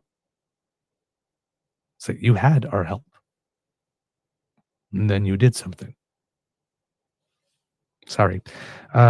So we might be in a situation where the number of days to Speaker Mike Johnson's tenure are numbered now, because he's either got to get something through in the next couple of days, which will require some type of immediate compromise, big compromise, and who knows, he doesn't get that scuttled again by the president, or by the president-elect, sorry, or by Elon Musk. By the way, kids and cubs, if you like to stir the pot, since we all know that there's only one room for one star in Trump's sky, and he gets very jealous and angry and paranoid when people in his midst seem to be either riding his coattails or getting a little too popular.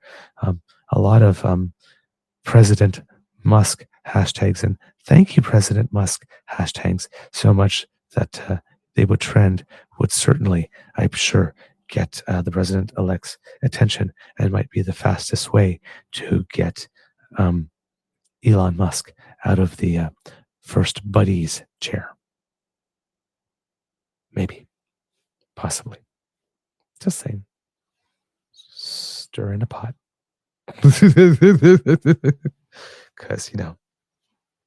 pity is my favorite color. So yeah, considering how much difficulty, if it does result in Mike Johnson getting upended, given how thin the majority is, and given very likely that the Democrats wouldn't help them select a new speaker unless it's somebody they thought was going to be an absolute disaster. And sure, we'll vote for that. Sure, deal with that. It might take a while to name a new speaker. So Trump's wanting to hit the ground running in his first 100 days may be somewhat hobbled. He might be forced to govern by executive order because it looks like what he did just set up the House to be a huge mess. So we'll see what happens from that point on. But yeah. It doesn't look good. President Biden as well announced on Thursday in what seems to be a little bit as a futile event that the United States would aim to cut its greenhouse gas emissions at least 61% below 2005 levels by 2035, rather than 50 to 52%. I think it was the original goal, maybe by 2030 or also by 2035, which is a very ambitious goal because according to recent studies by groups such as energy innovation and modeling and analysis. So there's a group called Energy Innovation, which is an environmental policy firm, or groups such as let's see, where's the other one named? The Rhodium Group, which is another research group. Both of them are saying that they're on target to reduce their emissions by about 38%, with the Rhodium Group given a range, maybe at best 56%. So not on track to meet the goals that they had. And the president increased the goals. Now, this seems somewhat a little futile because the president-elect is probably going to pull the U.S. outside of the Accord, the Paris Accord, as fast as humanly possible. But there's the thing that will give people hope if you're looking for points of light, is there is a group of governors that have pledged to work together. They have and it's a bipartisan group. So there are some Republican governors in there and some Democratic governors that have vowed that they will endeavor to meet the new goals, regardless of whatever happens on the federal side. And California is a little bit special that way because since it buys so many cars, given how big it is, it could pretty much determine statewide what it will not allow as for GHG emissions from cars, and most of the industry will follow because they want to sell cars there. So they have a little bit more power than the federal government in this particular case over here. In Canada as well, we mentioned that the federal government has also increased the targets over here for fighting climate change. I believe Stephen Guilbeault made the announcement a little while ago. And I'll try to find that data for you if I can. But in addition, it seems that in Canada, we will be making other moves on the environment, and I'm trying to find it for you here. Let me get back to you on that one, Kits and Cubs, because I cannot seem to find it. But it was a pretty big announcement with what we're going to be doing in our fight against climate change, because Stephen Guilbeault the other day came out and said that we are delaying things with regard to the clean energy regulations, a bit in line with what Alberta Premier Danielle Smith said, that she was going to do because it wasn't feasible. So that timeline has slowed down, and that has been announced. But yes, it wasn't a new initiative. Sorry, it was data about our results. According to Davis Legree, Canada's emissions, GHG emissions, what we're doing right now, seems to be working. So whereas the United States is a little far off meeting their targets, we're doing a little bit better.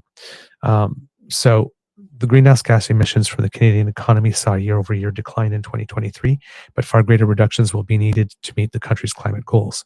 According to government estimates released on Thursday, overall economic emissions fell by 6 megatons last year, representing a 0.9% decrease from 2022, so almost a full percent.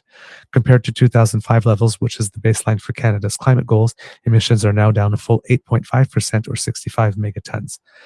And I believe that here it is in the article here.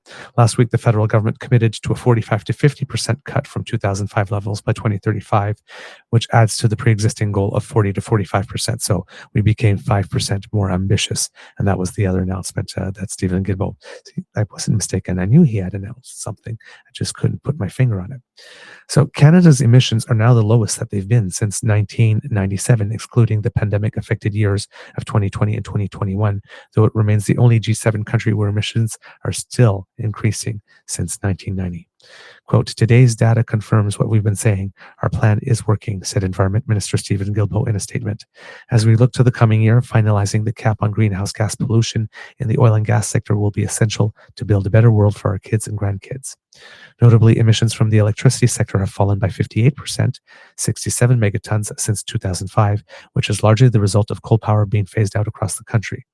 Earlier this week, the federal government ditched its goal of establishing a net zero grid by 2035, and they now promise to begin limiting emissions from the electricity sector in the 2030s before reaching net zero in 2050.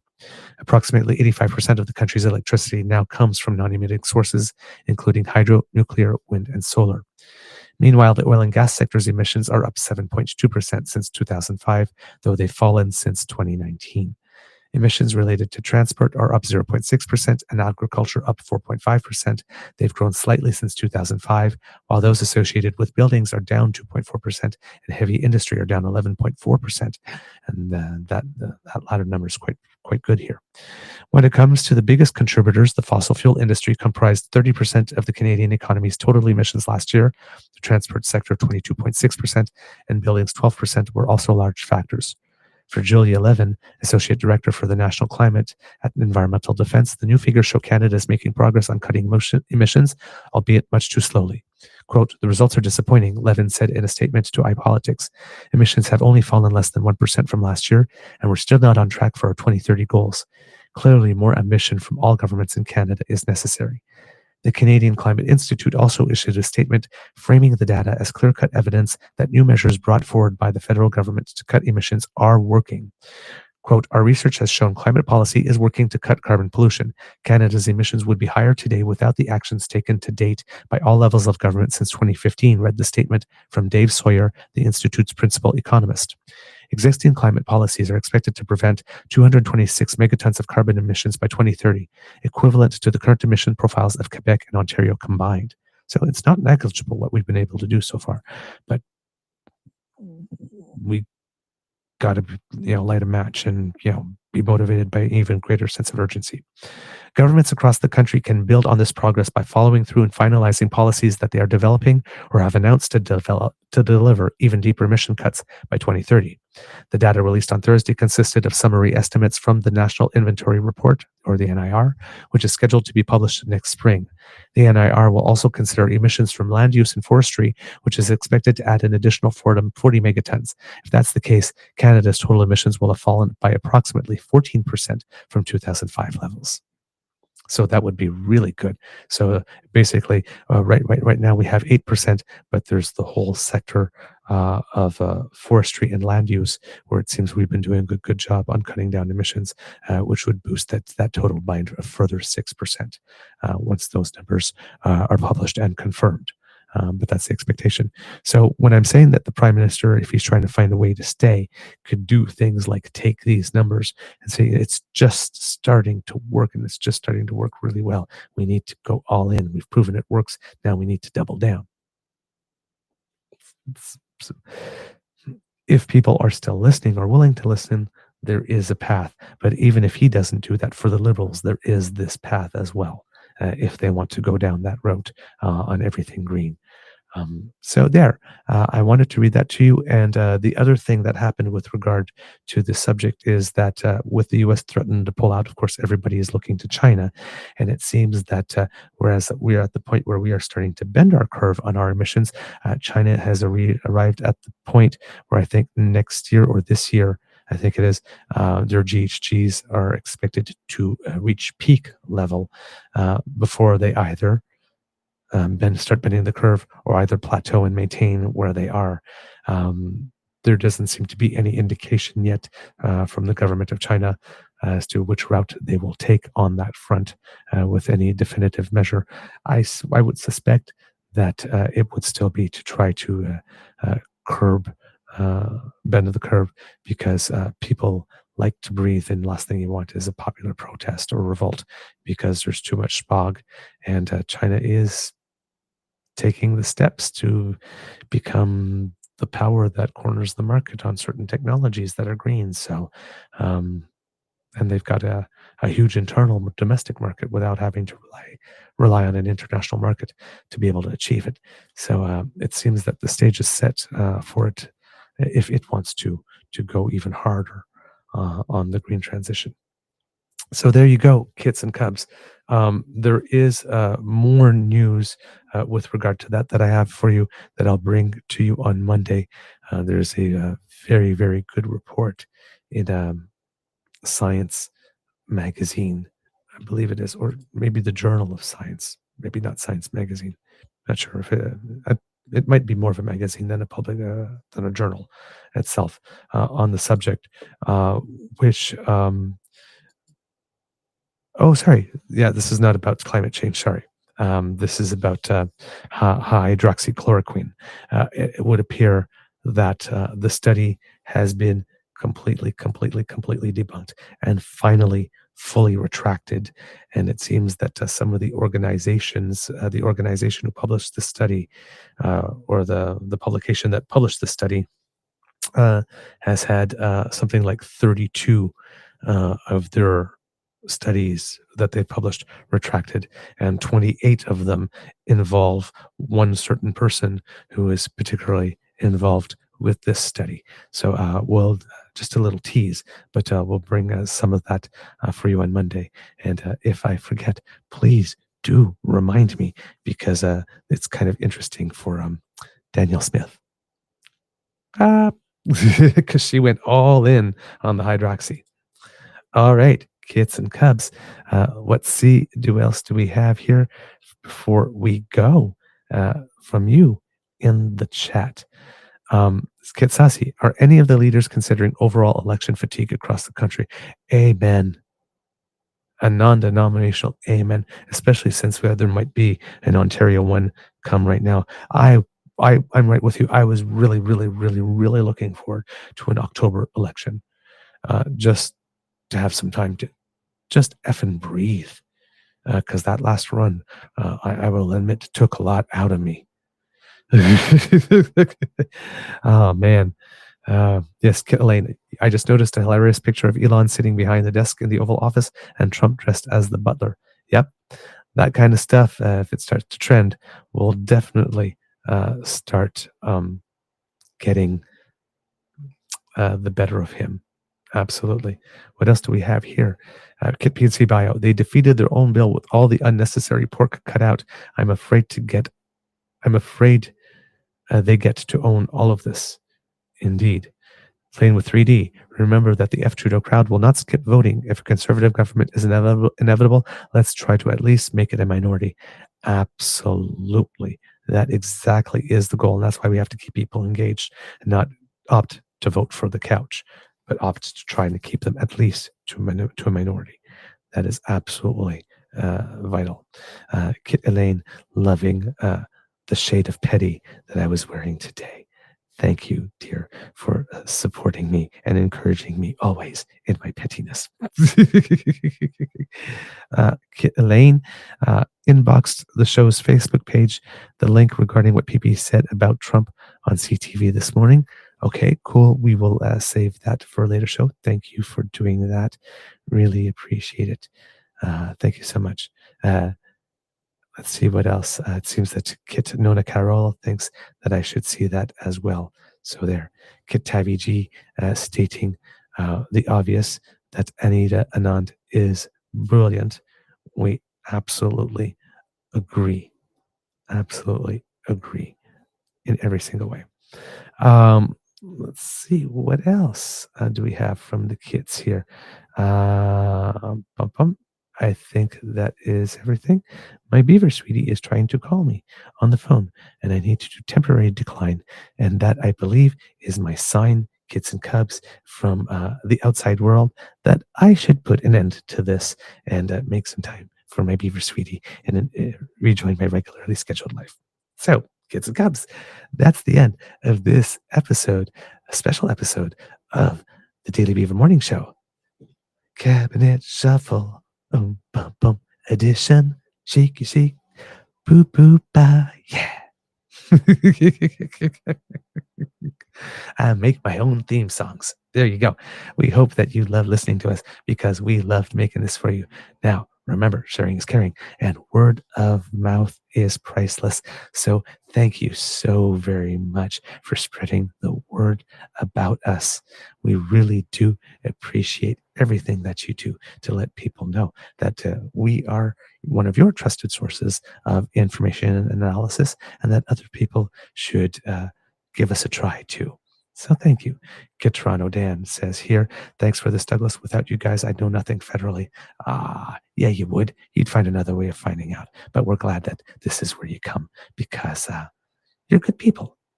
There you go. Kit Ladem, tell the Beaver Sweetie we say hi.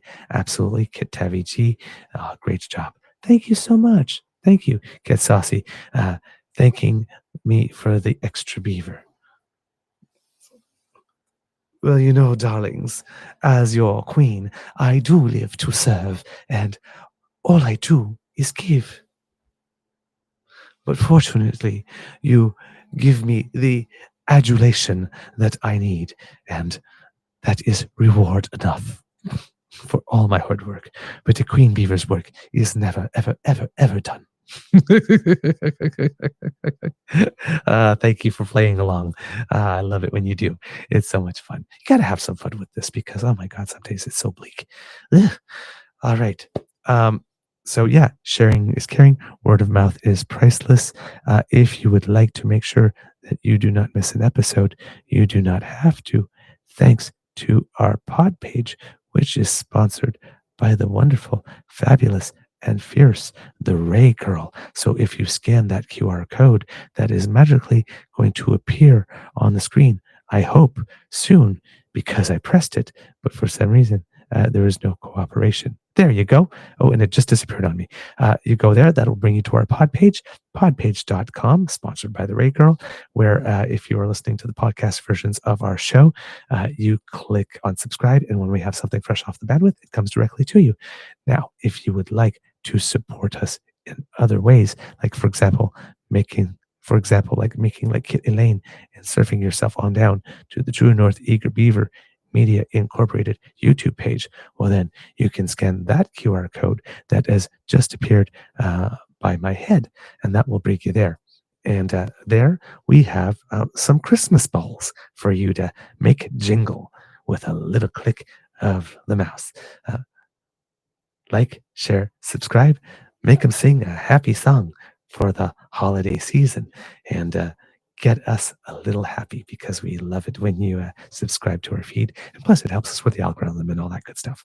Now, if you would like to help us in other ways, like, for example, letting us know that you appreciate the work that we do and the information we bring you, and a little bit of lighthearted, good-natured fun with which we bring it to you to make the day a little more interesting and to make the medicine a little hard to take. We're your spoonful of sugar. That's what we are.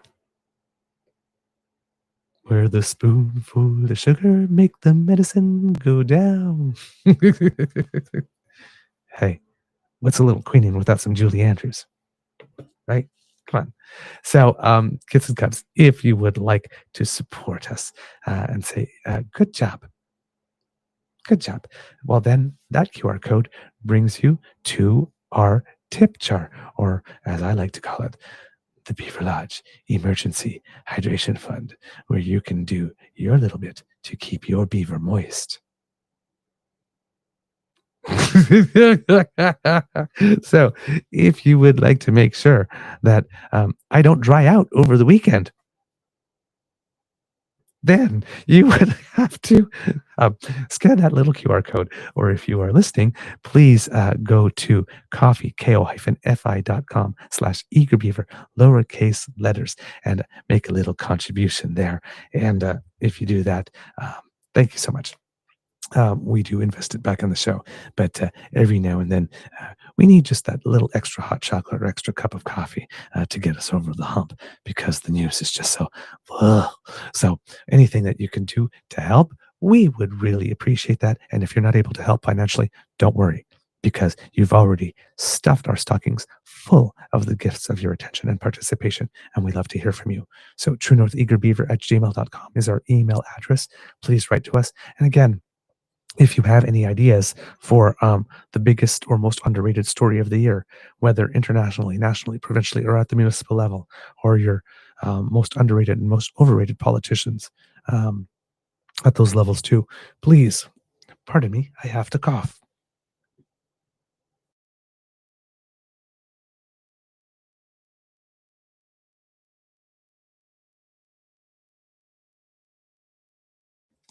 Oh boy. And a little bit of tea there. That's better. Please send it to us at truenortheagerbeaver@gmail.com. Put the word year in review or year-end review or something in the title, in the subject line, so we know how to find you. Also write to us at True Eager on Blue Sky or on the Zitter. True North Eager Beaver on our Facebook page. I'm having a lot of trouble right now, as you can tell, and or just down here in the comment section on our YouTube page. And if you happen to be listening to us on Apple Podcasts, leave us some stars and reviews. That helps us a lot. Thank you so very much. Let's see, what else do we have for you? Because democracy is something that you do. You know what? Christmas is coming. So unless you're, never mind politics for the next while, and just think about doing something for your community, for your fellow man, for those who might have a little less this season. Right? Just the good stuff, right? It's time to connect with the stuff that actually makes us human over the next little while. So let's do that. Thank you so very much. Yes, Kid Toronto Dan, I did see the chat. That was the look. I did see the chat. There's some comments about the level of desirability with regards to dehydrated beaver. I would just let that sit. Okay. Mr. Grizzly is not here, so he cannot offer any words of wisdom. So, kids and cubs, words of wisdom.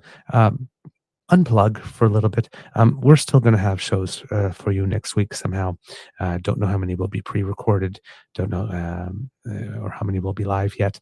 We have to discuss that with Mr. Grizzly, but we will have some content for you for the holiday season, so that if you need your daily dose of festive and holiday beaver, you get that. But you know, if you also, we probably won't be unveiling too much new news. We'll probably be doing year in review and fun stuff. So, you know, if you are need some time to unplug from politics for a while, this is a good time to do it. There's not going to be any major happenings unless someone decides they want to make news before now and the 27th of January, at least any of that are of consequence here in Canada. With regard to the future of the federal government. So if it's a good time to take a breath and put that aside and enjoy family and friends. All of that will be waiting for you right here when you come back. Now, that doesn't mean that we don't want you to join us between the holidays, right? Christmas is over here. New Year's is over here. Why don't you come up and see us between the holidays? Ooh. Little May West for you. So we will be here. But yeah, if you want to unplug and just have a little sanity cleanse over the next little bit, yeah, you're entitled to that. All right. Treat yourself well. Okay, kits and cubs. I guess I have to tell myself at this moment to cue the cock. So here we go. This is the right one. You are listening to a True North Eager Beaver Media Incorporated podcast. The True North Eager Beaver podcasts are proudly brought to you by our founding sponsors, the Misfit Mysteries from Corvid Moon Publishing, your source for science fiction, fantasy, and cozy mysteries featuring a broad diversity of characters. CanadianTarot.com, their uniquely Canadian online eclectic tarot community, and The Peppermaster, hot pepper sauces made from farm-fresh ingredients to thrill your taste buds and expand your mind. We are grateful to the Crier Media Network for its support, Pete Jarvis for our artwork, and Paul Joseph Something for our opening and closing sequence music.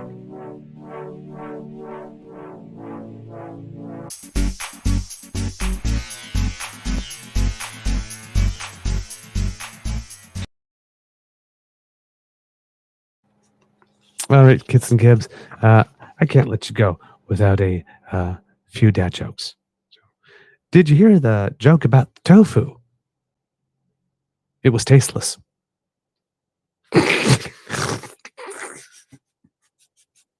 Why did the donut go to the dentist? It needed a filling. Of course. All right. Yeah, before you groan me out of existence. I know they're bad. All right. Have a great weekend. We'll see you on Monday.